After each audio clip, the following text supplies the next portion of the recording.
Marquita Hudgens, and this is the Voice Behind the Voice podcast. You can follow me at Voice Gigs with a Z on all platforms. Sorry, all of a sudden, um, I don't know what's happening. I'm here. Hey, and this is episode 29. I'm talking about standing up for yourself, and in this episode, I want to talk about. Oh my gosh, what the heck? Okay, I'm done with that. I hope. Okay, I'm done. I want to, in this episode, I want to explain and differentiate between like when and when not to stand up for yourself. So the definition of stand that I looked up that I'm going to use for these next two episodes is maintain your position.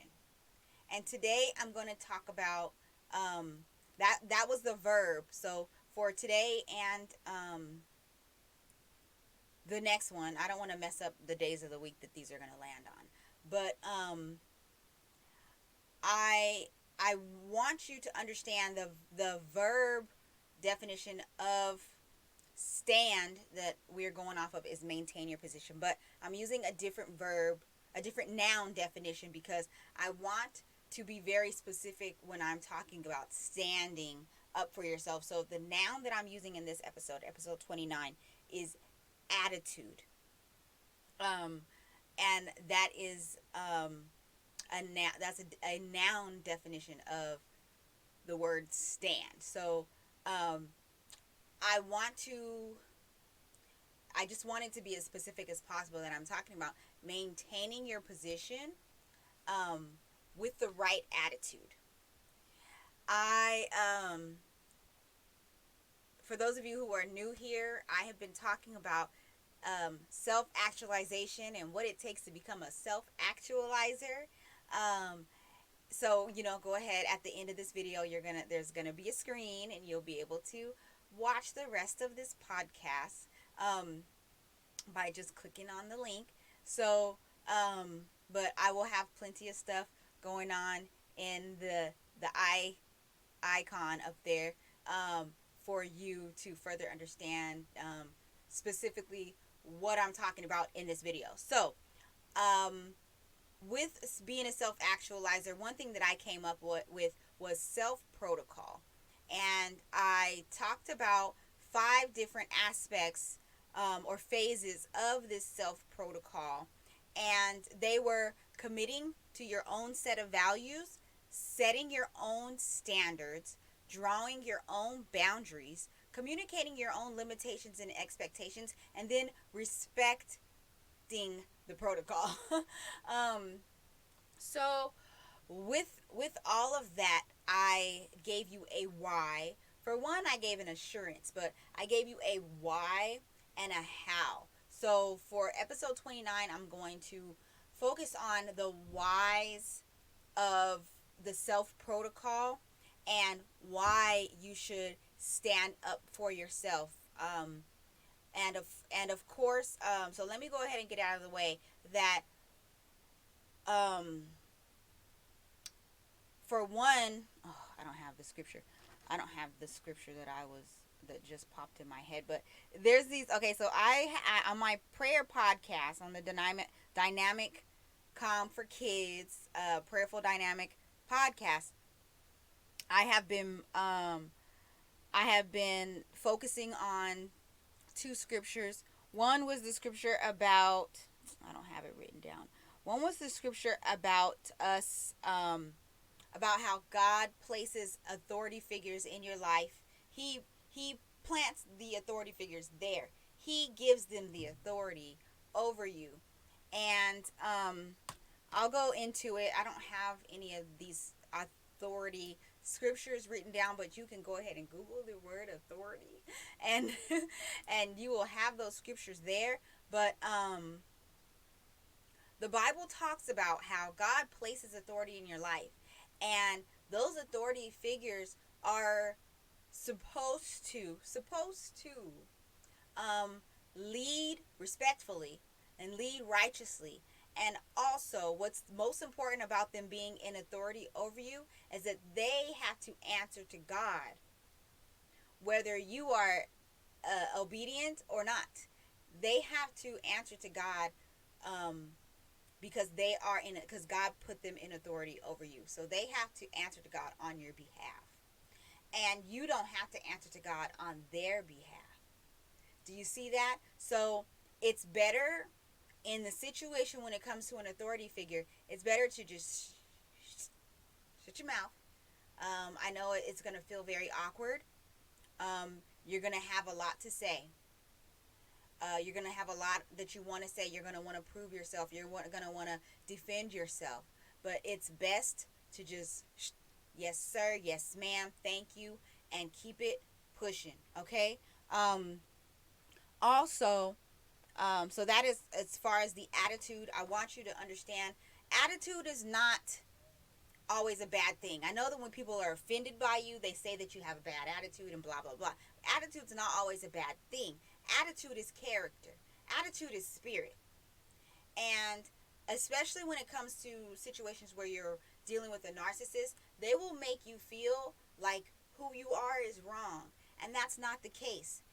You have to own your attitude and have some self-control and have some self-discipline and know yourself enough to know when you have a good attitude and when you have a bad attitude. Because when people are offended, they want to say that you have a bad attitude, but you are the only person who can really say, because you're the only person inside of your body, and you're the only person who can really say whether your attitude is bad or not. So it's good to have self-control, and like I said, it's good to have a self-protocol about yourself, because when you know your values and your standards and your boundaries and your limitations and your expectations, and you respect all of that, and you respect other people's values and standards and boundaries and limitations and expectations, you can go about your life with a little bit more ease.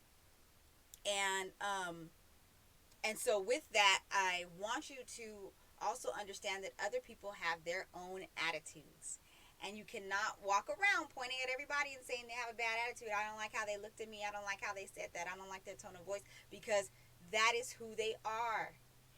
And sometimes you just got to have to get over some stuff. Sometimes you just have to have a backbone and be secure with who you are and not be fazed by other people's attitudes, because I'm not just talking about you, I'm talking about them too.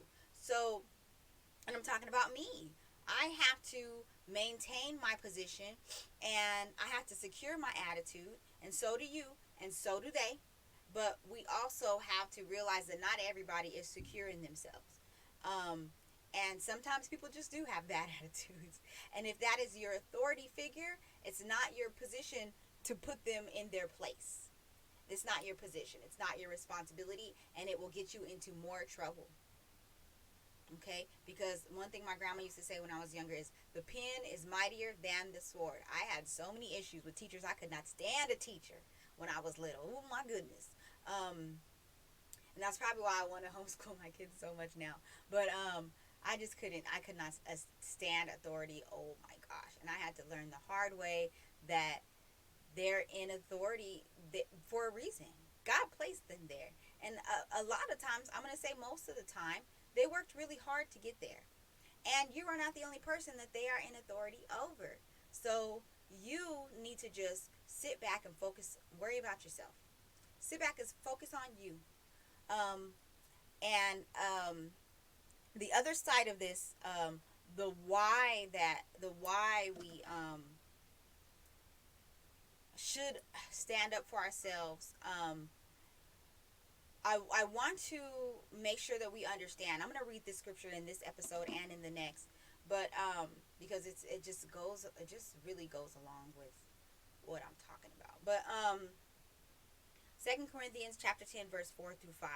This is the New King James Version. For the weapons of our warfare are not carnal, but mighty in God for pulling down strongholds, casting down arguments and every high thing that exalts itself against the knowledge of God, bringing every thought into captivity to the obedience of Christ. So we are not We're not fighting this. It's not a boxing match. When I'm talking about standing up for yourself, um, I'm not talking about getting ready to fight, okay? And I want you to know that a lot of times, we get triggered. And I want you to just remember that when it comes to standing up for yourself, I'm not talking about fighting physically. That is self defense. I am talking about maintaining your position. And in this case, I'm talking about securing your attitude. A lot of times standing up for yourself is standing up against the negativity that you have inside of yourself. Because a lot of times, like I said, somebody might look at you wrong, but you have to control your own attitude, control yourself, and just realize that they might just be having a really bad day. You don't know what they have lost in the last 24 hours. You don't know what they have seen in the last 24 hours. You don't know how the emotions that they have gone through in the last 24 hours. So you can't just be like, they looked at me wrong. You can't do that. You cannot go about life being thrown, you know, to and fro by how people look at you and the tone of people's voices. You cannot. You just can't. Okay? You have not been with them the last 24 hours. You don't know what they're going through. That look that they looked at you with could have been the look that they make, the face that they make when they're holding back tears, when their life is falling apart. And you saw it as they had a bad attitude. They was looking at me all stank. You don't know that. Okay? So I want you to also realize that for those of you who are Christians, I'm harder on Christian people because I'm a Christian and I understand how easy it is to be a Christian, because we're not, it's, what is it? It's a race. And if you've ever ran track, one thing you know about running a race is that you chose it. Either you or your coach, chose that race for you based on your form or your endurance or your speed. The race that you are racing in, just like there's a parable of the talents, and the master gave the servants. I think there was one got one talent, and then there was one that got five, and there was one that got 10. I hope that I'm saying that right. But he gave these talents to these servants based on what he thought of them, of his review of them, and that's where we are here in this Christian race. The road, the path that you're on that path because God saw fit for you to put you there. And you have made decisions in your life that got you there. And so you can't, okay, first of all, don't walk around being all mad at everybody else because of where you at in your life. But it is a race. And instead of complaining about how hard the race is, maybe you should wonder, why am I here? How did I get here? And what can I do to make the best of it? What can I do to win?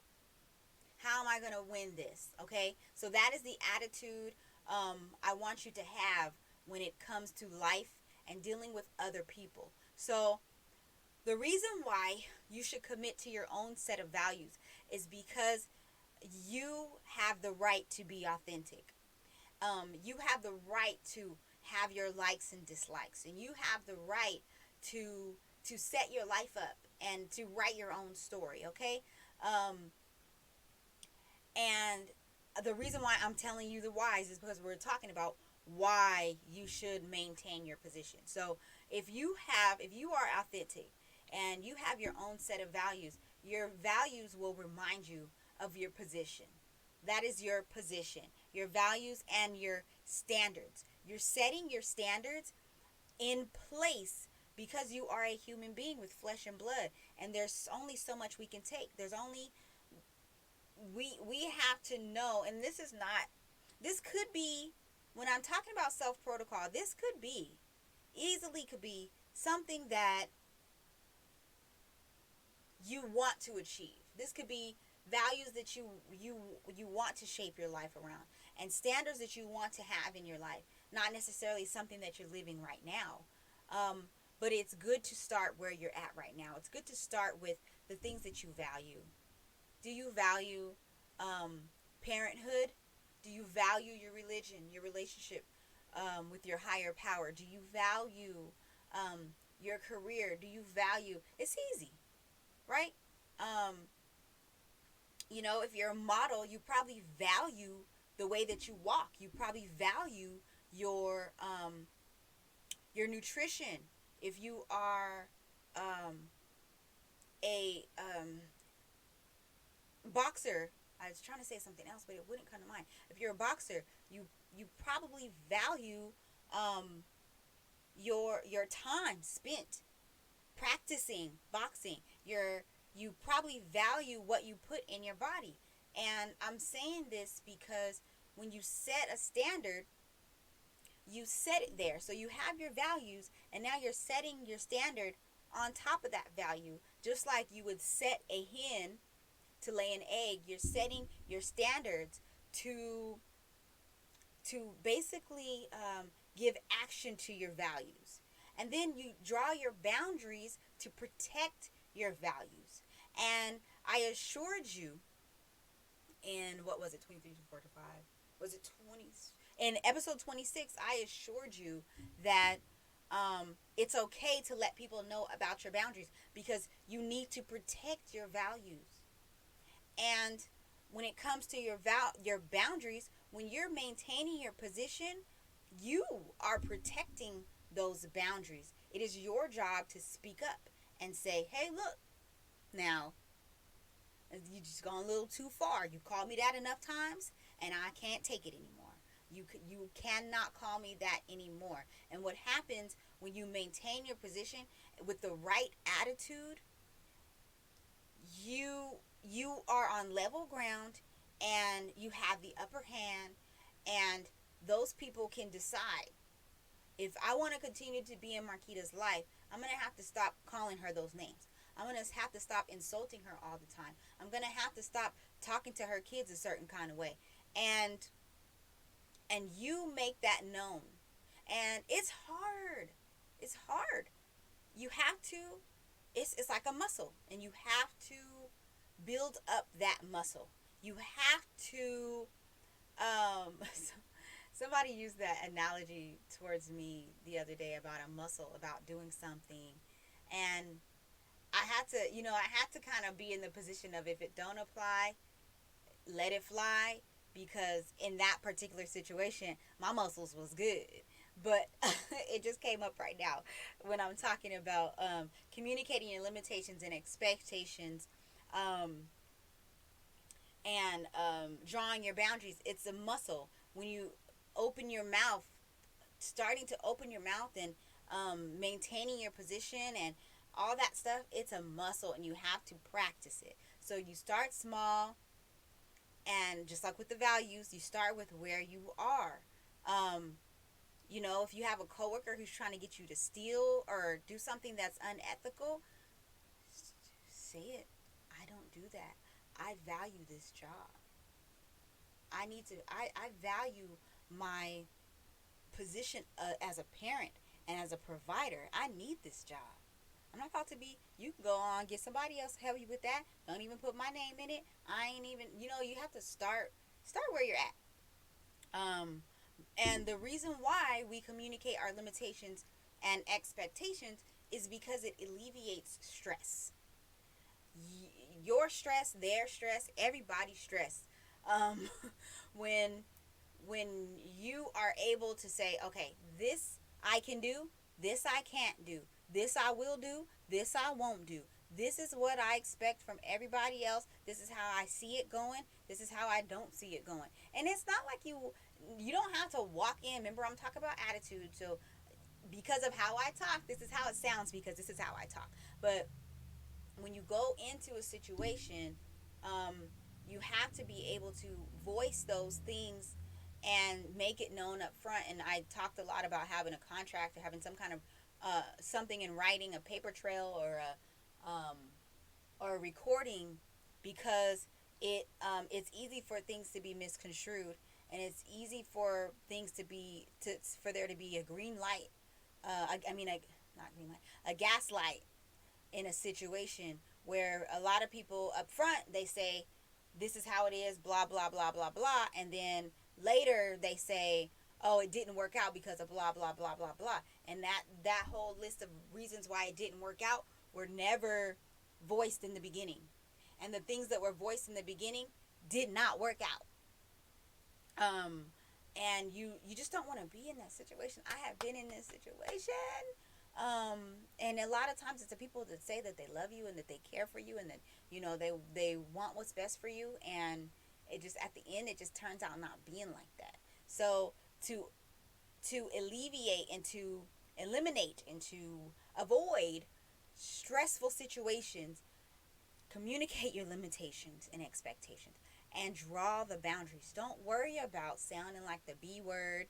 You don't want to be that person who's just blah, blah, blah, and I don't like this and I don't like that, and you got to do it like this and you got to do it like that. You don't want to be that person. So fix your attitude and work on how you want to say it, how you want to word it. And I feel like in any situation where if you don't have enough time to think about this, I think is going to be my last thought here. If you don't have enough time before making a decision to think about your limitations regarding this decision, your expectations, whether whether you will have standards and boundaries, whether you are going to be respected in this situation. If you don't have enough time to evaluate your self protocol concerning this decision, then it's probably not a good decision. Like it's probably something that you should just not do, because I feel that if you're not given enough time to make a decision properly, then you're probably going to end up making the wrong decision. And I am the type of person, I don't like to think about something for too long, but I also do not like to go into something life changing. Now, I have before, I have been that one, but now I don't agree with going into a life altering situation without having proper time to develop my expectations and my limitations. If not all, the whole self protocol, I at least need to have my limitations and expectations down. And there needs to be a solid, obvious form of respect in this situation. But yeah, so I hope that you are getting value from the Voice Behind the Voice podcast, and go ahead and like and subscribe. If you're listening to this on any of the podcasts, whether it's Google, Apple Podcasts, Breaker, Spotify, Anchor, or on mhudgens.me/voicepod, you can go ahead and hit that support, click that support button, and support this community. It would just be greatly appreciated. But like I said earlier, if you want to check out the Voice Behind the Voice podcast episodes that you have missed, I put a whole bunch of the episodes up in the thing. Not a whole bunch, but the ones that I mentioned are up there in the information bubble. You click it and it comes down and you'll see a list of those videos. If you want to see the Voice Behind the Voice podcast as a whole, you can go ahead and click here. And then if you're feeling adventurous and you want to see what YouTube has for you, go ahead and click here and come over here to subscribe to the podcast. Thank you so much. I enjoy this, and I hope that you do too. All right.